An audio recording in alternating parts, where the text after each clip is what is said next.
અરજી એક આવી છે એની તપાસની વાત છે, શું આખો મામલો છે ને યુનિવર્સિટી દ્વારા શું તપાસ કરવામાં આમાં મહિલા આયોગમાંથી એક અરજીના સંદર્ભે એક પૂછાણ આવ્યું છે. એના માટે અમે વિભાગના અધ્યક્ષનો અભિપ્રાય લેવાનો રાખ્યો છે. એમાં કોઈ સેક્સ્યુઅલ હેરેસમેન્ટ કે એવો પ્રકારનો કોઈ કિસ્સો નથી આમાં, પણ ઘણી વખત એવું થતું હોય છે કે આ પ્રકારની ઘણી બેનામી કે એવી ફેક અરજી પણ મળતી હોય છે યુનિવર્સિટીને. તો એની અંદર વિદ્યાર્થીની ચકાસણી કરવાની હોય છે કે વિદ્યાર્થી ખરેખર આ જ છે કે વિભાગની અંદર કામ કરે છે, શું છે, ભણે છે. તો એ બધી તપાસનો વિષય થાય. કુલ મળીને એના માટે આપણે વિભાગના અધ્યક્ષ જે છે એમનો અભિપ્રાય માગ્યો છે આમાં, અને એમનું જે કંઈ તારણ હશે એમનો અભિપ્રાય છે, કારણ કે બધી ખરાઈ છે એમના પક્ષે થતી હોય છે. ખાસ કરીને જે આવી અરજી આવી હોય છે એમાં વિદ્યાર્થીઓની ખાસ ખરાઈ કરવા માટે એમાં, એટલે એ તપાસ એટલે કે એમનું પૂછાણ અભિપ્રાય લીધો છે એમાં. એના માટે એ અભિપ્રાય અમારી અત્યારે એમને એક બીજા કામથી ગાંધીનગર ડિપ્યુટ કર્યા છે આપણે, એટલે કાલ સુધીમાં આવી જશે. એટલે આપણને પછી એનો અભિપ્રાય મળશે, એ પછી આગળ આપણે શું કરવું એ કરવાનું છે. સાહેબ, જે અરજી તમને માનવ અધિકાર પંચમાંથી આપી છે તેમાં ઉલ્લેખ કરવામાં આવ્યો છે, ખાસ કયા પ્રકારની તપાસ ખાસ તમારે? એટલે એમાં બધું કોઈ સ્પષ્ટ વાત નથી. એમાં એમ કે દ્વિઅર્થી બોલે છે અથવા તો કોઈ જ્ઞાતિવાળા કોઈ શબ્દોનું ઉચ્ચારણ કરે છે, આ પ્રકારનું છે. પરંતુ મૂળ વાત જે છે ને એમાં એવું છે કે અડધા પત્ર પોણા પેજનું કાગળ છે, એમાં અરજી છે. એમાં નીચે જે સહીઓ છે એ સહીઓ આમ જોઈએ તો પ્રાથમિક દ્રષ્ટિએ કોની છે એની ખરાઈ સૌથી પહેલા કરવી પડે અરજી માટે. કારણ કે આ પ્રકારની અરજીઓ જે છે એ આવતી રહેતી હોય ઘણી વખત યુનિવર્સિટીની અંદર, અને એનું અમારા લેવલે તપાસને એ બધું અમે કરતા હોઈએ છીએ. એટલે આ એક પ્રકારની અરજી છે.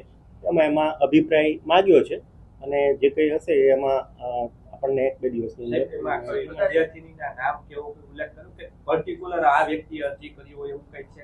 એટલે એમાં કુલ 4 કે 5 વિદ્યાર્થીનીઓના નામ છે નીચે એમાં વિદ્યાર્થીઓના, પણ પ્રાથમિક દ્રષ્ટિએ આમ લગભગ હેન્ડરાઇટિંગ સરખા હોય એવું પ્રાથમિક દ્રષ્ટિએ એવું દેખાય છે.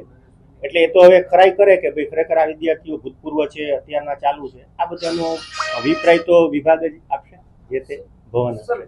કદાચ એવું પણ બને કે વિદ્યાર્થીનીઓ પોતાની ઓળખ છુપાવવા માટે ભયને કારણે કરતી, તો આ પ્રકારની બાબત ગંભીર બાબત છે. તો આપણે લેવલથી આમાં તપાસ કરશું કે આ રીતની કોઈ ચોક્કસ આ પ્રકારનું વર્તન ચોક્કસ કોઈ પણ પ્રકારની ઇનડિસિપ્લિન યુનિવર્સિટી કેમ્પસની અંદર આપણે શિસ્તભંગના કોઈ પણ ચલાવી ન લેવાય, એ બહુ સ્વાભાવિક વાત છે.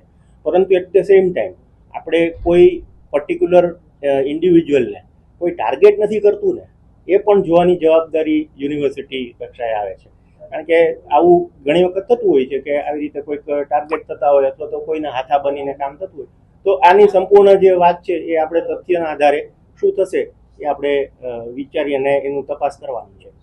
સર, એક મહત્વનો સવાલ, આ વિદ્યાર્થીઓનું નામ આપણા સુધી પહોંચ્યા છે, તો એ વિદ્યાર્થીઓ ખરેખર ભવન સાથે સંકળાયેલી છે કે કેમ? અને આ જ ભવન એટલે એ વાઇસ ચાન્સલર કક્ષાએ એની ખબર ના હોય વિદ્યાર્થીઓ કયા ભવનમાં કયા ભણે છે, એટલે એની આપણે તપાસ માટે મૂક્યું છે અભિપ્રાય ખાસ તો. અને વિભાગના વડા છે એનો અભિપ્રાય આપશે કે ભાઈ આ જે વિદ્યાર્થી નીચે જે કંઈ નામો છે એ નામોની ખરાઈ કરી અને એ જે વિદ્યાર્થી છે એની સાથે વાતચીત કરશે જો એ ખરેખર તથ્ય હશે તો.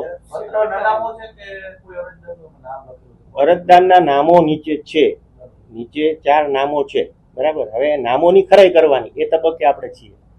કારણ કે આ મેં કહ્યું એ પ્રમાણે કે જે વિભાગના વડા છે એમને ગાંધીનગર કામ માટે ડેપ્યુટ કર્યા છે આપણે. અત્યારે બીજું ભરતી પ્રક્રિયાનું કામ ચાલે છે, તો એના કામ માટે એમને ડેપ્યુટ કર્યા છે. એ 2 દિવસથી ત્યાં છે, આવશે કાલ પરમ દિવસમાં આવી જશે. એટલે 2-3 દિવસની અંદર આપણને એની અંદર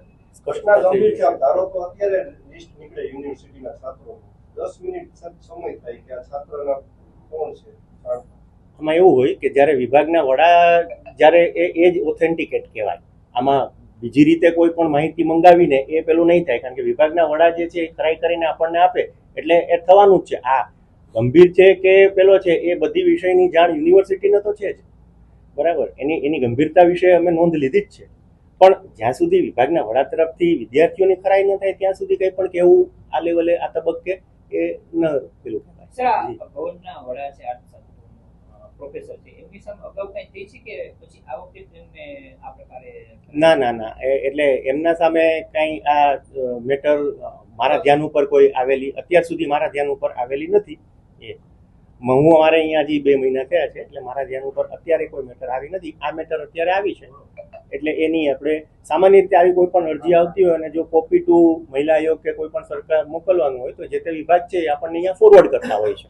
આ સામાન્ય રીતે એનું પેલું હોય છે. એટલે એ આપણને વેરીફાઈ કરવાનું કે આની સત્યતા ચકાસો અને એની જે કંઈ એમાં તપાસ કરવાની એ કરો, એ આપણે કરીએ છીએ. હેલો ભુજ, તો કેમ છો તમે? આજે હું તમને એવા શોરૂમની વિઝિટ કરાવું છું જે છેલ્લા 10 વર્ષથી કચ્છની જનતાના પ્રેમ અને વિશ્વાસથી મહેકતું લુગડા બજાર ફેમિલી શોરૂમ. આ શોરૂમમાં સ્ટાર્ટિંગ પ્રાઇસ 399થી છે, જેમાં kids wear, girls wear, boys wear અને જેન્ટ્સ વેર અને લેડીઝ વેરમાં પણ ન્યૂ વેરાયટીવાળું કલેક્શન પણ જોવા મળી રહેશે.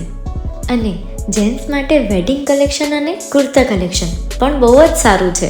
એનિમલ મૂવીનો પાર્ટ 2 આવે કે ના આવે, પણ એનાથી પહેલાં અમે લઈ આવ્યા છીએ લુગડા બજાર પાર્ટ 2, જેમાં તમને કિડ્સ વેરમાં વિન્ટર વેર સમર કલેક્શનનો ન્યૂ સ્ટોક આવી ગયો છે.